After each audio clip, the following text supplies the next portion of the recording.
আমি মাকে খুশি করতে গেলে বউ নারাজ, বউকে খুশি করতে গেলে মা নারাজ, কিন্তু আমি একজন মানুষ কোন দিকে যাব?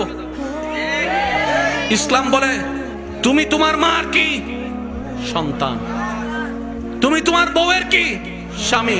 শব্দগুলা খেয়াল করবেন। তুমি তোমার মার সন্তান, যার পায়ের নিচে তোমার বেহেশত। তুমি তোমার মায়ের পায়ের নিচে। তুমি তোমার বউয়ের কি স্বামী, স্বামী মানে অভিভাবক। অভিভাবক কি নিচে না উপরে? মায়ের পায়ের নিচে তুমি, আর বউ তোমাকে মাথার উপর রেখেছে, কারণ তুমি বউয়ের অভিভাবক। তো উপরওয়ালা তো নিচের ওয়ালা মতো হয় না, নিচের ওয়ালা তো উপরওয়ালার মতো হয় না। এবার সে বলে আমি করব কি? বলে যে শোনো, তুমি মাকে মাথায় রাখো, বউকে বুকে রাখো।